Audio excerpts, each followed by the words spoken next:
Hi, everyone. Welcome to Homecoming with Sarah Grady. Sarah is going to be talking about her amazing best-selling book, which I had the privilege of helping come into the world. Sarah, the floor is yours, my dear. Thank you so much, sister. Um, so I guess I will begin with this. This is my baby, my book baby that Adrienne so, oh my gosh, diligently, lovingly, courageously helped me birth. She was like my fairy godmother, editor, and so many other things. But Well, let me just say, I helped birth a lot of books at Red Thread. And honestly, I think yours is my favorite. I'm sorry, apologies to everyone else out there. Like, I love all of your books, but Sarah's had a special something that really connected with me on a soul level.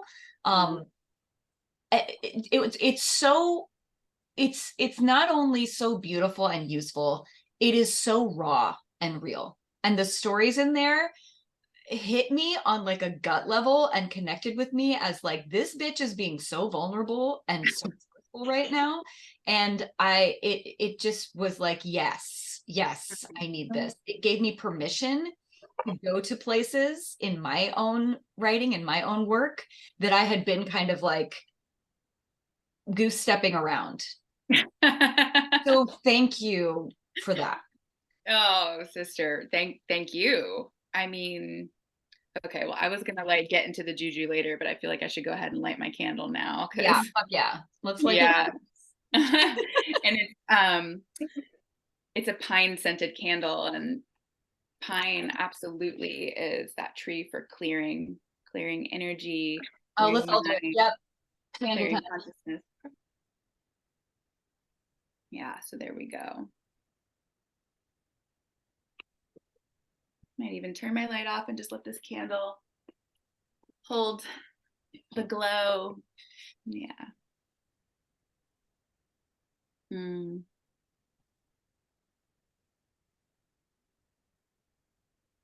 beautiful. You've got like full altar situation happening Oh back yeah, there. that's Oh the my whole gosh. night. And Claire's gonna do a tarot reading for us. I love it. They That's just all Claire. I was started falling off my table. Of course they did. Here we go in the potency. Mm. Yeah, if you're listening to this recording or watching it, just invite you to close your eyes and take a breath into the heart space and let all the muscles of your face just soften and just breathe.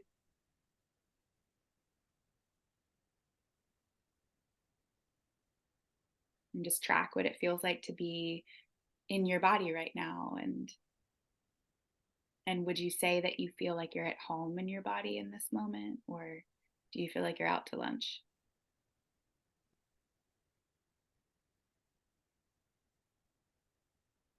And if there's no right or wrong and there's just noticing, just allow yourself to notice how the body feels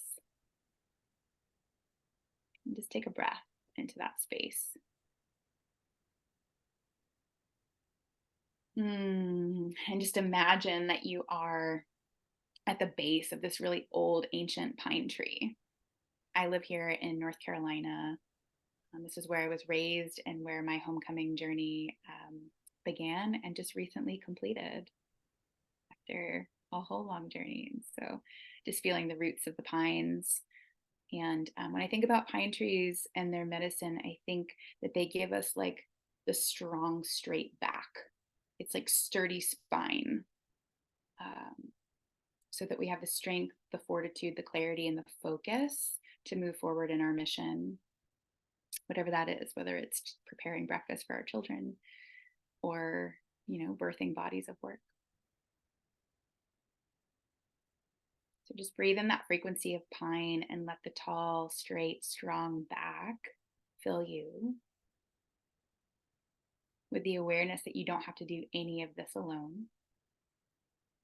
Just that you're so held, you're so supported, and that you also get to embody softness and strength at the same time. You don't have to divorce one for the other.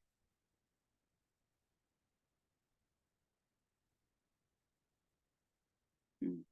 All right, and then just take a deep inhale through the nose, exhale through the mouth, and just let everything out with a giant sigh or a sound.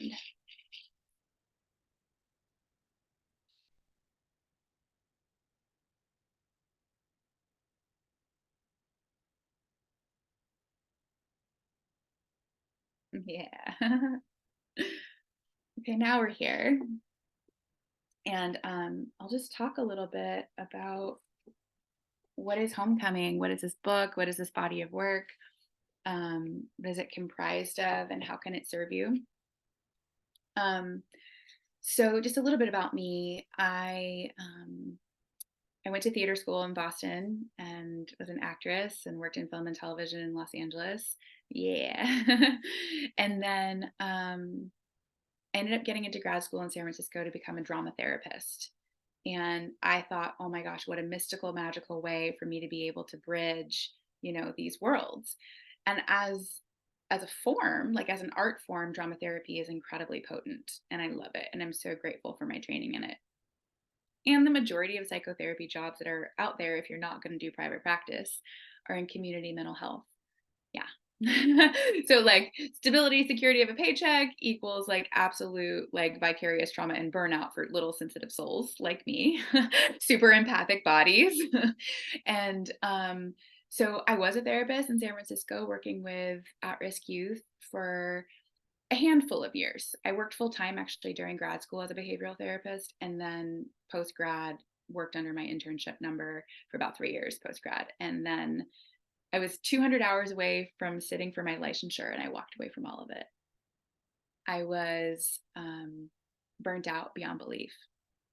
And I had a panic attack while I was driving across the Bay Bridge from Oakland to San Francisco as I was going to work. And I don't tell this story in the book, but it was like one of the defining moments where I knew, like, this is like, we're done here. Like, we're done.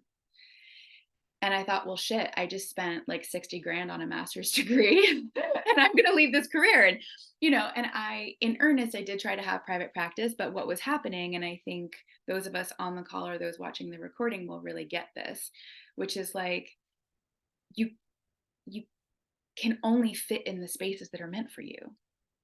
You cannot keep trying to fit in spaces that are not, right? And I kept trying to fit in this title of therapist because it made sense to other people and it made sense to the way economics work in our culture. And I was like, finally, I can be the like magic freakazoid weirdo that woman that I am, but like do this thing and it'll fit me into this box and I'll be okay. And it's just like, that was just never going to be true. So even as I was sitting in private practice, working with adult women, I was having wild experiences, where I was seeing their whole energy field, and I was, ancestors were coming to visit in session, and I was wanting to move things in their chakras, and I was like, I am gonna get sued someday. Like if I, you know what I mean? Like I cannot do this work in earnest. I don't want to have to compartmentalize my work and have separate practices. I came here this lifetime to be the most whole version of myself possible, unapologetically. And so that really set me on a chain of events where I started training in energy medicine, applied kinesiology, shamanism. I had been a dancer my whole life, even before I got into theater. So I went back and started training in dance movement, specifically something called Koya. And what else did I do? Yoga teacher training, like kind of everything I could get my hands on as far as embodiment was concerned, and bridging embodiment and spirituality. And so everything kind of was coming to a head when I was living in the Bay Area. I had a part-time job after I quit my therapy job at a place called Tara's Temple, which no longer exists, but Tara's Temple at the time was a modern day priestess temple, like in the heart of Berkeley. Like you get off the BART train station and like boom, there was Tara's Temple, and it was this amazing urban oasis, and you walked in and you were like, where am I? Is Stonehenge behind me? Because like, where am I? It was wild. And my job was being the rental coordinator for this place. And in exchange for that, like I got to use the space for free and teach like my dance movement classes and do client sessions and whatever. And one of the renters, believe it or not, was this old Jewish man, and Dr. Barry Barkin. And he was amazing. And he came in one day asking if he could rent the space for a Jewish elders circle. And that started this whole love affair between this man and me, not romantically, but just spiritually. And he would come and share stories, and I would just sit and listen. Um, and as the couple of years went by, all sorts of artists and healers all over the Bay Area and the world came in to rent the space, and I was bumping up against other misfits who didn't fit into the system and were creating their own systems. And so I was kind of like building up this courage. And then at some point, I realized it was time for me to leave the Bay Area. One of the stories I talk about in my book that you can also read about or listen to is how I didn't just decide to leave the Bay Area. Like I blew up my whole life. Like I was engaged to marry a woman. I was a vegetarian. In the book, I say I went from being a vegetarian lesbian to an East Coaster who eats meat in all the ways. So definitely a big awakening there and shift. But as I was on my way out to the East Coast, I sent a letter out to all of my renters, just letting them know I was leaving Terrace Temple and thanking them for, their time. And Barry was the only one that responded to that email. Not only wished me luck, but said, "Can I come to the temple and bless you up, Sister Sarah, before you leave?" And I said, "Oh my God, of course, Barry." So he came in and I pulled up a chair the way I always did to listen to whatever he was gonna say. But this time he actually asked me, like, how did you become a woman working at a priestess temple? Like, how did you get connected to the divine feminine? And what is your faith walk? And like, what's your deal?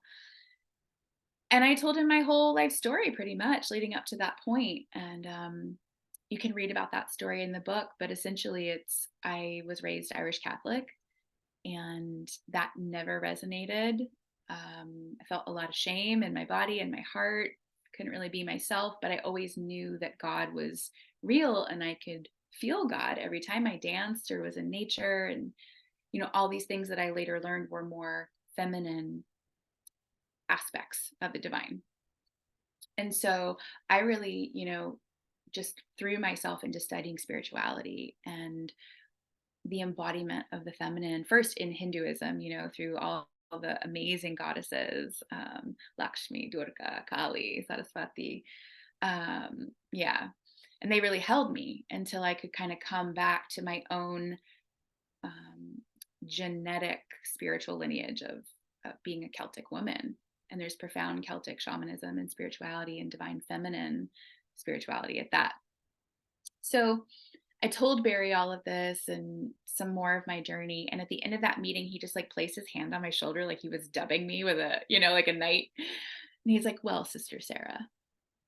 And you can imagine, he's like an older Jewish man, right? And he like from New York, like transplant. He's got his little accent and he's just so freaking cute. And he's like, "Well, Sister Sarah, my prayer for you is that as you return back to the place you came from, you can release the sacraments of Catholicism that didn't serve you and come to know, learn, embody, and teach the sacraments of the goddess." And when he said that to me, it was just like chills up and down my spine. And I knew that he had just given me my next sacred assignment. That like everything I had just gone through, training as a psychotherapist, all of the spiritual things I was experiencing in the space with my clients, like it was all leading up to this thing. So I packed my bags and I moved to Asheville, North Carolina, and I lived there for about a year, just, healing in the mountains and being rocked by those mountains, because that's what those mountains do. And I remember, within about a month, I sat down at my new altar and I lit a candle just like we did. And I said, "Okay, like whoever you are, wherever you are, like, can you let me know what these sacraments of the goddess are? Because I'm open, you know?" And I should say, caveat to that is like, I had been channeling for several years prior to all of this. Even when I was training to be a therapist, I was having visitations and spiritual experiences. And in a sacred circle I was in prior to leaving the Bay Area, I had a profound visitation from Mary Magdalene. And I write about that in the book. And she actually came to the front of my heart and asked me to commit to being on fire with her for a year and then watch what would happen. So this was kind of the start to that moment. And when I opened myself to receive the sacraments, sure enough, Magdalene came to the front. Mother Mary came to the back of my heart to just kind of support me as I received in channel what these 7 sacraments were. It was clear that they were to be very simple but divinely feminine principles that aligned with the core 7 chakras of the body, starting from root to crown.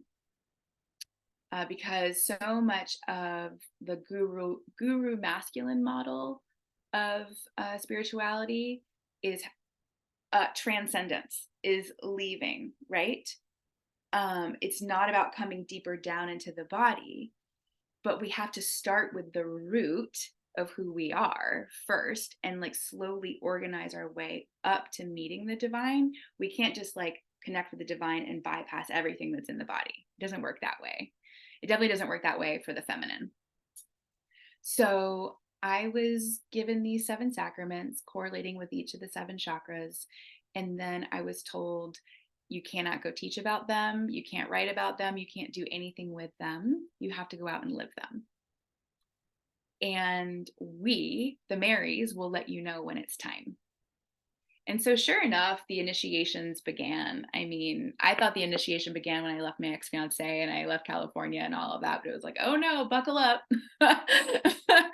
So my time in Asheville was a wild year.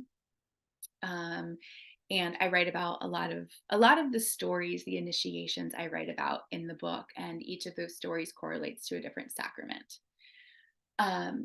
But without kind of going deeper into all of that right now, what I want to share is that I knew the 7 sacraments of the goddess was not going to be this like, it was actually going to turn a lot of people off who were going to need this medicine. And so I kept just listening for like, what is this work called? What is this work called? And as I was going through the initiation of each of these sacraments, I realized that every time what they did was they brought me back home, deeper and deeper home into the one and only true home we ever have, which is the body. And they would bring me deeper into the home of the earth, that is the home holding all of us. And I was just like, oh, it's homecoming. And it's not one moment of arrival like we made it home and then we're done. It's literally a daily practice. And so homecoming is like, it's a GPS, it's a blueprint for life. It is the scaffold and the steering wheel that you hold on to when shit is hitting the fan and you're being jolted out of your sense of home and you're trying to find your way back in. And that could be, as little as you just had like a scuffle with your partner or a really challenging meeting with your boss, or a massive crisis happens, right? Even global things like what's going on in the Middle East right now. It's like, okay, how do we navigate huge collective crises? Okay, what is sacrament 1? Slow down. Slow way down. Okay, let's start there. What happened? And then we build up and build up and build up and go, oh, okay, I have a system to help bring me back to my deepest sense of self, and awareness and connection to the divine. So you see what else feels important to share about that.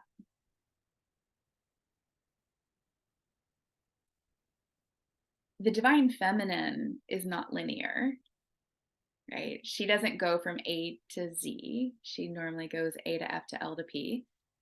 And the feminine nature is circular, is wild. It can't be tamed or predicted. And that's the beauty of it. And that's also the nature of life.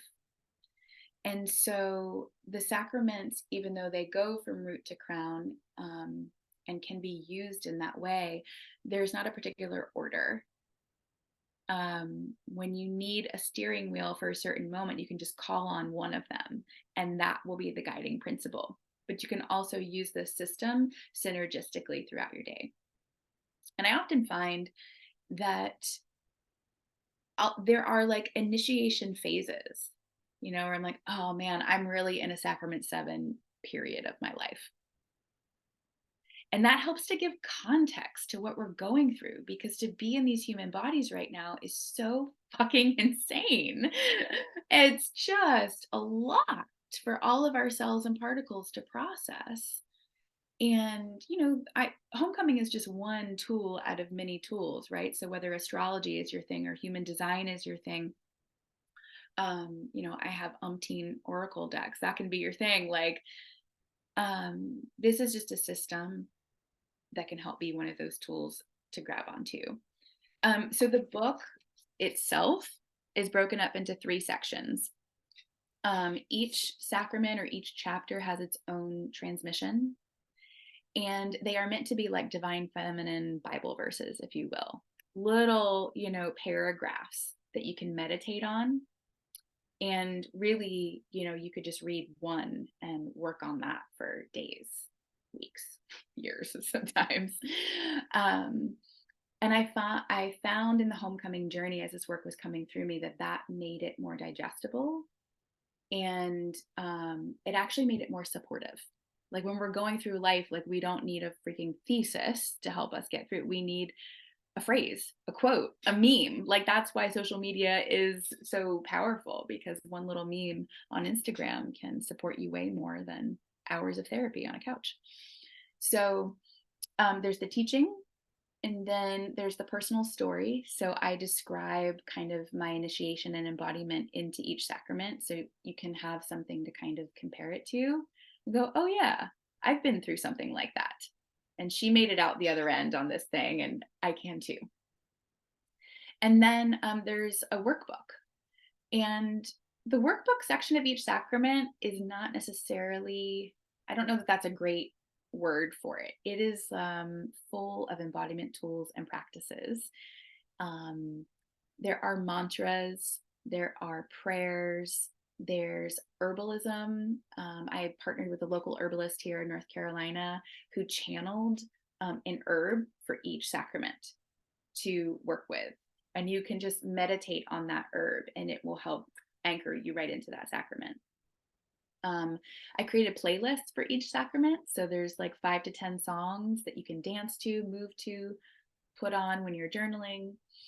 There are journal prompts. It's pretty comprehensive.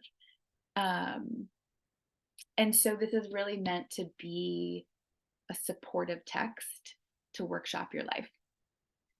And then as Adrienne mentioned, it's like I heard kind of very early on in the process to not censor myself, to not censor my voice as a woman, as a writer, as a teacher in the world, and to model the thing that I so deeply want to see in the world, which is that Sacrament 3, no apologies. I get to stand in all of my raw vulnerability and authenticity, and give permission to other women to do the same. So I know that was a lot. I'm just going to kind of let that sink in. And yeah, are there any questions or thoughts or comments that might want to come through before I move on? One thing I wanted to comment on that just really resonates with me is this idea of we're always trying to fit ourselves into existing spaces, right? We see a space and we go, well, that makes sense for me, so I should be able to squish myself into that space, and it never works. And the truth is that the only way to really find a space that fits is to create a space. And that's such a scary thing. It's such a scary thing, especially when you feel like you're going it alone. And what I love so much about the homecoming process is that it reminds us that we are never alone, and that we are always supported, and that we are always creating our path and our space, whether we realize it or not. And it's just a matter of becoming aware and and accepting Yes. that that's what's happening. Ooh, thank you for that reflection, because yeah, the acceptance piece is huge. Um, I didn't, it would have been so much easier if I could have just pretended that I was okay and fine with living this, life as a therapist and compartmentalizing parts of myself. And it's just like my body, and this is the feminine aspect of it, right? Like my body just doesn't let me do that.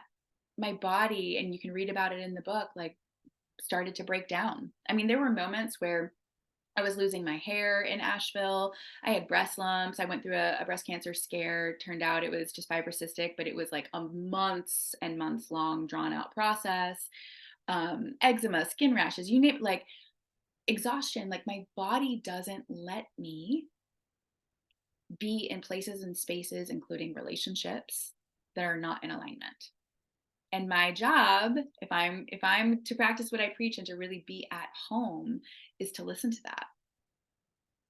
And every time I listen to it, gosh, life just gets so much better. And I think the thing, and this just makes me emotional, it's like my tagline for homecoming is that a woman who is home is a woman who is free. And the day my book was published, Roe v. Wade was overturned. And so you just like can't make that shit up.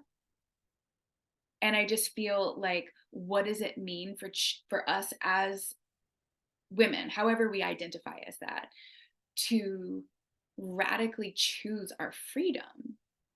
Our freedom can't exist without our embodiment. And I know when I put my head on the pillow every night that I am so in integrity with who I am and what I came to the planet to do. And that is my ultimate freedom. And maybe that hasn't translated to hundreds of thousands of dollars in my bank account yet. Maybe Homecoming is not a New York Times bestseller yet, right? But I know that I got a sacred assignment from Mary Magdalene, from Mother Mary, from my soul. And I said yes. And I'm walking my own path. And I can't tell you how many messages I get every day from women that are like, thank you. Thank you. And it's not a viral Instagram 20,000 follower kind of path. It's a chop wood, carry water, day in, day out path.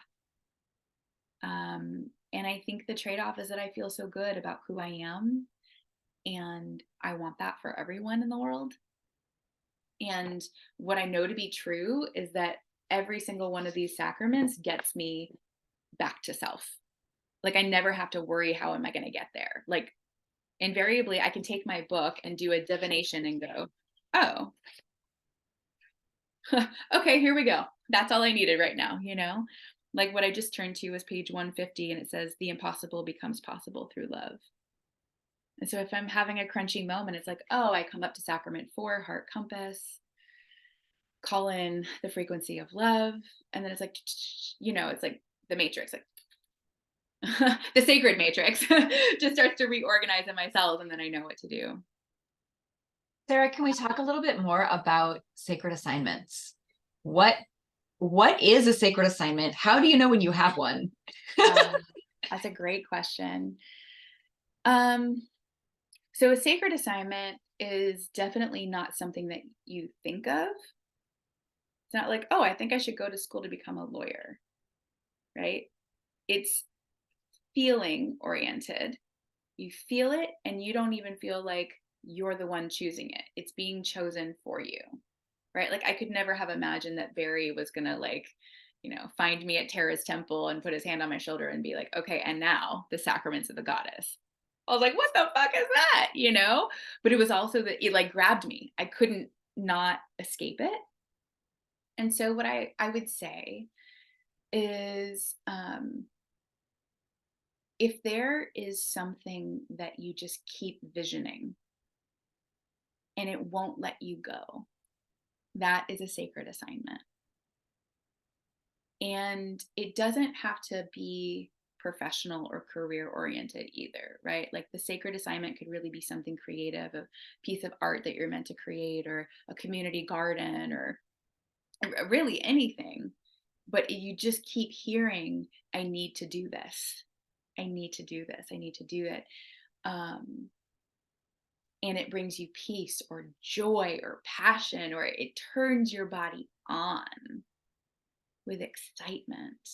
That's how you know it's coming from the divine and it's not coming from your ego. Um, Another thing, if I could add on to that, that I've discovered is that sacred assignments do not have a time limit on them. And anytime we start to feel this urgency of like, it has to be like, I have to send this email now, or I need to do, it's like, that's your ego coming in. Whenever there's a time bound aspect to feeling like you have to do something, that is not your inner being talking. That is your ego talking. And that has been a really helpful clarifying process to me to know what is part of my sacred assignment and what is my ego. Is like, well, do I feel like it has to be right now? Then it's not part of this. I love that. I love that. And I think also, I will say I started writing the book during COVID because that's when the Marys were like, okay, now it's time. Like, right, it's really time. People need a steering wheel that they can hold on to during this craziness. And so I did feel urgency, but in the way that a pregnant woman feels like she needs to push a baby out. Like the baby cannot stay inside forever, right? And so each initiation that I went through, not just in life, but particularly in the writing process, which you witnessed big time, um, was a contraction. It was a contraction, and the contractions kept getting harder and faster, shorter apart until eventually this thing was born. But I haven't felt any urgency since then, you know? It's just like, okay, and here we are. And now the baby has legs and it's gonna walk and then it's gonna run and then gets to do its thing. But I think when it comes to sacred or spiritual paths, spiritual work, embodying our divine essence, there is so much listening required. There's so much listening required, and so much like humility that comes up in that process, because what our sacred assignment might be is often not what we thought it would be or what we wanted it to be. Like I wanted to be this Broadway actress when I went to Emerson College.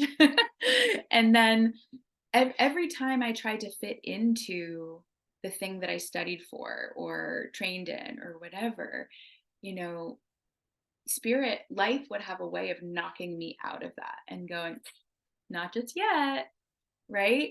You're collecting data and information, Sarah. You're collecting experiences for something that's even better.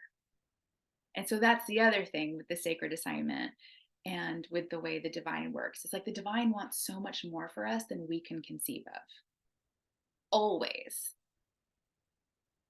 And to your point, Adrienne, it doesn't come on the timeline that we want it to. Rarely does it, right? And it also doesn't usually come in the form. So that's been a huge lesson in the homecoming process, is that it's not about the form, it's about the feeling. And that's like the core tenet of divine feminine energy and teachings, which is absolutely a part of the tantric path as well. But something that I love about homecoming, and I'll just briefly share in a second what the sacraments are, is that they're very gender neutral. So even though this work came to me and through me through a visitation with the Marys, like this work is applicable to all genders.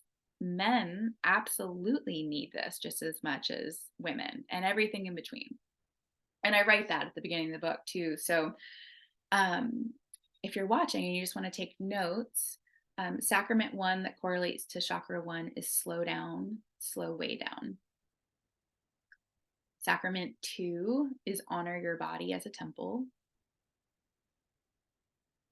Sacrament 3 is no apologies.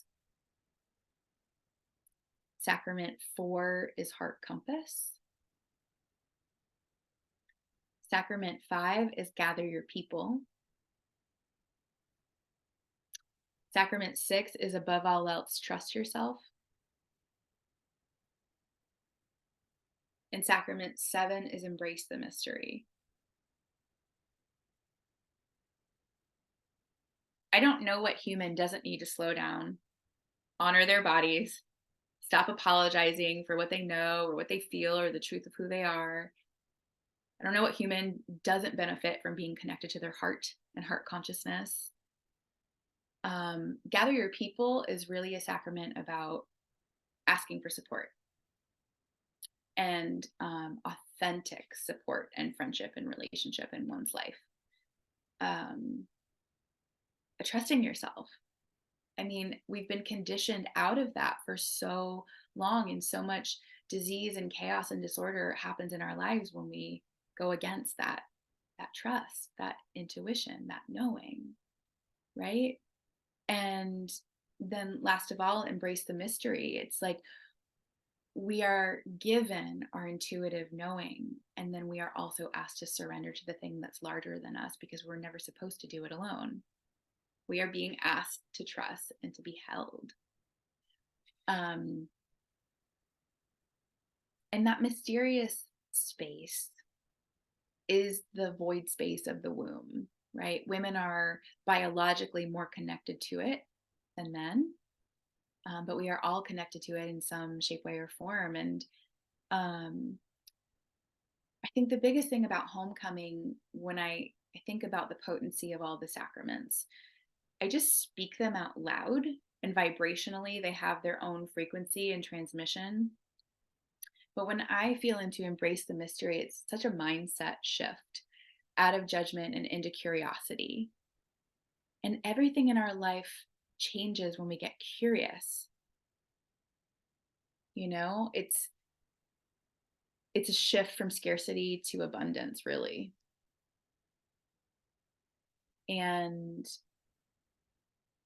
it's so much easier to feel at home in your body and in your soul when you feel abundant and when you feel supported. All this weird distorted behavior happens, right, when we are playing the game of the opposite. So I'm just mindful of time here, but like feel into sacraments as an operating principle. I think the other thing is, I'm coming back to your question around sacred assignment. So I experienced a fair amount of resistance along the way, not only because, oh my God, the 7 sacraments of the goddess is so woo woo and whatever, and nobody is ever going to pay me to do this, but actually the more and more I come home to myself and I look at how my life journey has played out, which is that I came from like a very academic New England family that moved down south, very Irish, very hardworking, achievement oriented people. You know, my mom's a real estate agent, my dad's a banker, like, and I'm very intelligent. I recognize that I'm supposed to be a bridge between worlds.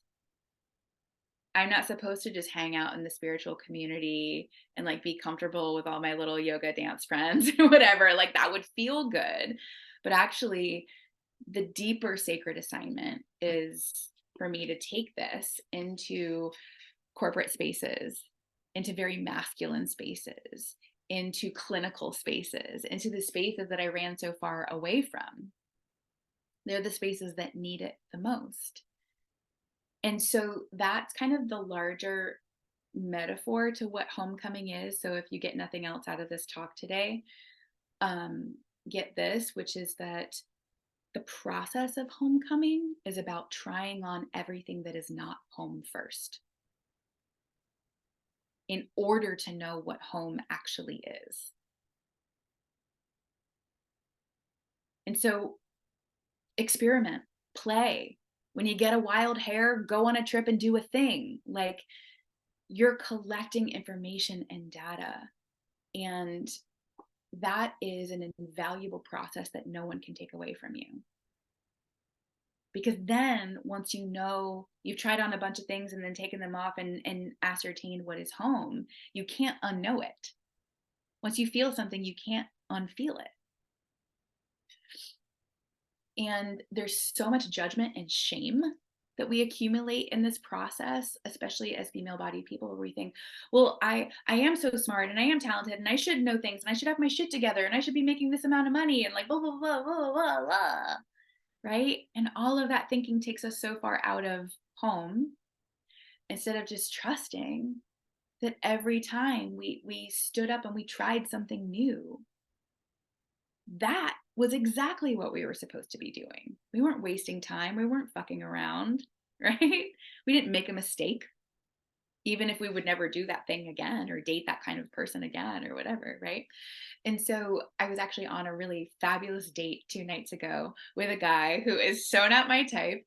He's like an IT architect, works for a biopharmaceutical company. I was like, wears button-down shirts, has blonde hair, blue eyes. He's like so normative, it's ridiculous. Except for internally, he's not. And that was the cool thing on the date, right? Yeah, exactly. Because he was like, wait a second, by all accounts and purposes, I should be running the other direction from you. You're this weird woman who like channels Mary Magdalene and knows about crystals and whatever. He's like, but I'm sitting with you and you're not that. You're very grounded, you're very well spoken and intelligent, and you got your shit together. And like, yeah. He's like, so what is this homecoming thing? And should I be afraid that you're going to wake up in 2 years and want to move to Tibet? And I said, no, you know what I can liken it to is that I didn't need to have a midlife crisis. I went and I did the work now. And so many people wake up in their 40s or 50s and their 60s and go, shit, I never experimented. I never explored. I never tried the thing. And then that's when this book comes in handy. Because they're like, oh my God, how do I do that thing? Because I'm blowing my life up now. And it's a lot harder to blow it up at those stages of life than if you just actually properly, I don't want to say properly, but if you open yourself in your teens, 20s, and 30s to having the developmental rites of passage from maidenhood into mother, instead of trying to bypass the maiden or bypass the mother. Sarah, I do think, though, in some ways, it's a natural time for that to happen because there's that transition, right? And it's a kind of second puberty. True. Yes. Right. And so it is this opportunity for us to look at like, how have we done things so far? Is it working for me? Is it getting me what I want? Maybe not. Maybe I want to try something new. And it's often a time when kids have moved out of the house. Women are now ready to like go out on their own in a whole new way, knowing that they're not going to be a mother again in that same way. They might be a grandmother, but that's not the same thing. True. And so I do think it is easier, I think, in some ways for women to transition at that time in their life. So I think there's kind of like two windows of opportunity that we have. But you and I, babe, we did it like right in the messy middle, right? We did. We did. But I appreciate you saying that because there is another Saturn return that happens, right? Which is often why people have a midlife crisis at that time, because astrologically that is what's happening in your chart, right? And I appreciate you saying that too, because there's no right or wrong way to do any of this. There's no right or wrong way to come home to yourself. Life happens on the timeline that it is meant to happen. And I actually, to that point, something that I've been thinking about a lot recently is like how homecoming is different for each generation. Like, I think, because I come from baby boomers, right? And so much of them got married early, had babies early, had been divorced already by the age that I am now. And it's like, oh man, what would have happened if they had just had different skills and tools and had permission to be themselves more, or like all of that, right? But then the flip side of that is that they provided so much stability for the millennials, which I can't even believe I'm a millennial, but I'm a very early millennial, I guess. For us to go out then and explore and follow these sacred soul assignments and do the healing work that they didn't do or didn't have the privilege to, or whatever it is, right? And so a lot of us who are in our mid to late 30s and early 40s, we're doing the reverse process. We're getting married later, we're having kids later, we're entering into these developmental stages in different ways. And I think that's just going to continue to happen.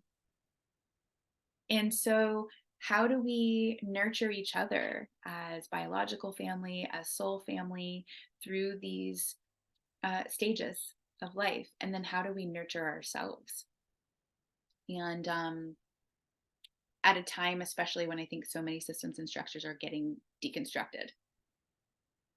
I don't know if anybody pays attention to like the different spiritual epochs going on, but I had a spiritual teacher tell me last week that the Kali Yuga is about to come to completion.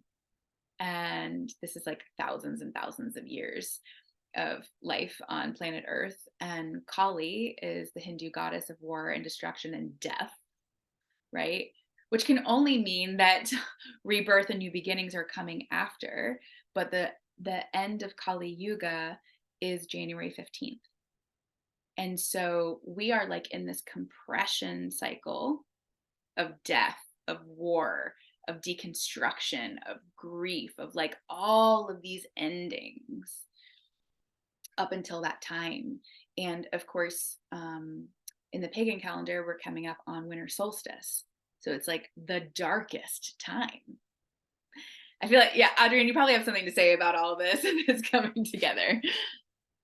We are also, by the way, coming to the end of a 140-year cycle. We're on the final 20-year cycle of that in Chinese astrology.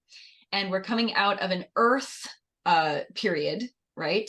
Which has been very focused on work and pragmatism. And we're coming into a fire period, right? So that means transition, that means transformation. And it also means technology is going to go like, so all this AI stuff that's just creeping in now, it is going to change our world in unpredictable ways. We are not going to recognize things very soon here.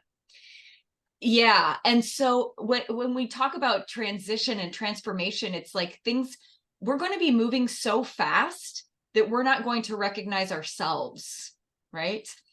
Somebody said this, and I love this so much, that like we're going to be moving so fast that the people who are trying to like hit us, like they're going to swing and miss every time because we're not going to be where they expect us to be because we're got chills so fast. Yeah, got chills. Whoa. Okay. when you're in that flow of the fire, right? When you are in the mystical flow, and we have been for a while now. It's like we're going to get swept up with this fire energy. It's going to take us so far, so fast that we're going to be looking around and everything's going to be like a blur. Whoa. Okay. I'm really grateful for that information. Yeah. Yeah.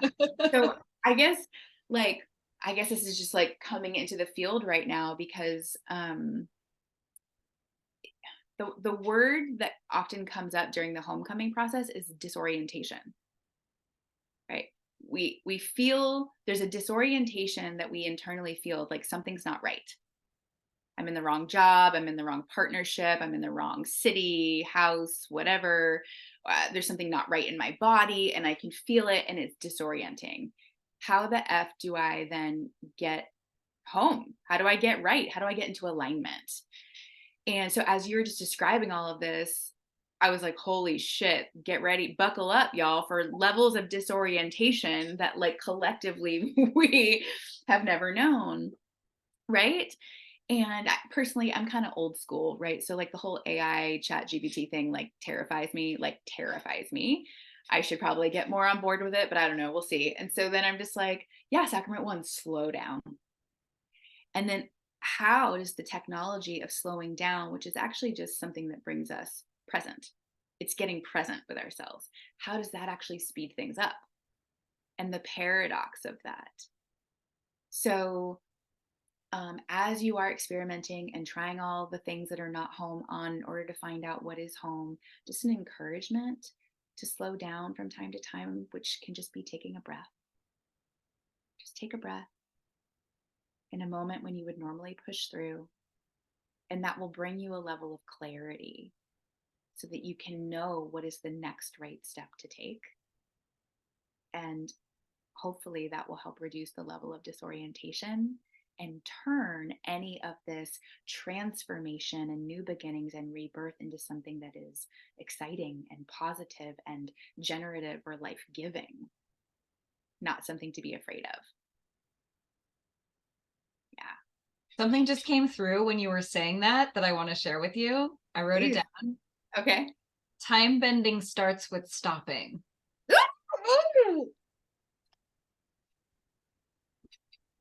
Yeah. Chill.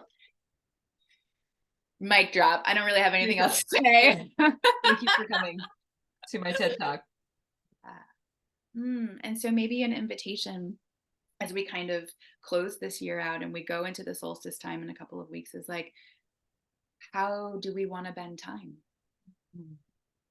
Right? So much of our homecoming journey is about coming into our sovereignty, sovereignly choosing what our experiences in our bodies and on the earth and in our reality.